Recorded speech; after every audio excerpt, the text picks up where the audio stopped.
4ஆம் வகுப்புல யார் தலைவர் அப்படின்ற கதையை பார்க்குறோம். ஒரு காட்டில் முயல் மகிழ்ச்சியாக வாழ்ந்துட்டு இருந்துச்சு. ஆனால் அதுக்குள்ளே ஒரு நிறைய துன்பம் இருந்துச்சு. ஏன்னா அது காட்டில் அவ்வளோ இலைகள் இருந்தும் அதை நிம்மதியாக சாப்பிட முடியல. அதுக்கு துன்பத்துக்கு காரணம் என்னென்னா அவருடைய தலைவராக இருந்த காட்டு தலைவராக இருந்த புலி தான் அதுக்கு காரணம். புலியை பார்த்து எல்லா விலங்குகளும் பயப்படுச்சு, இந்த முயலும் பயப்படுச்சு.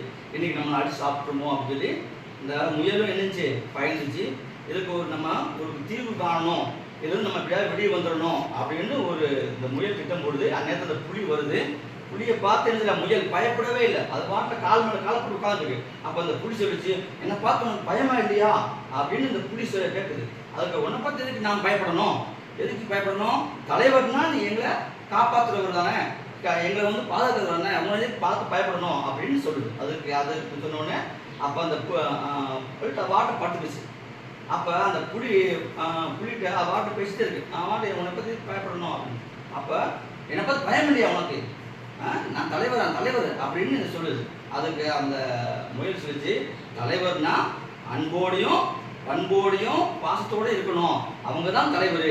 நீ இப்படி பயமுறுத்ததுனால உன்னை எல்லாருக்கும் என்ன பிடிக்கவே இல்லை. உடனே அதுக்கு நான் என்ன செய்யட்டும், நான் என்ன செய்யணும் அப்படின்னு இருக்கு. அப்போ நீ என்ன எல்லா கூடயும் அன்பாக இருக்கணும் அப்படின்னு அந்த முயல் சொல்லிச்சு. அப்போ நான் இதுக்கு என்ன செய்யலாம் அப்படின்னா, நான் அவனுக்கு ஒரு தீர்வு சொல்கிறேன், நீ என்ன செஞ்சுக்கோ, என்ன உன் முதுகில் ஏற்றிக்கிட்டு போ அப்படின்னு சொல்லுது. உடனே ஏற்றிட்டு போவா. ஆமாம், ஏற்றிட்டு போனால் தான் உன்னைய நம்புவாங்க, உன்னைய எல்லா விலங்குகளும் நம்புவாங்க அப்படின்னு சொல்லுது.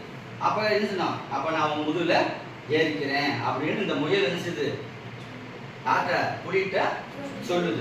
அப்போ அந்த புலி என்ன செய்யுது, சரி வா அப்படின்னு முதுகில் ஏற்றி போகுது. அப்போ போகும்போது எல்லா விலங்குகளும் பார்க்குது, என்னடா எல்லாம் பயந்து போகிறோம், இந்த முயல் மட்டும் மேலே பயப்படாமல் இருக்கே, சிரிச்சுக்கிட்டே போகுது அப்படின்னு பயப்படுது அப்படின்னு எல்லா விலங்குகளும் பார்த்துட்டு போகுது.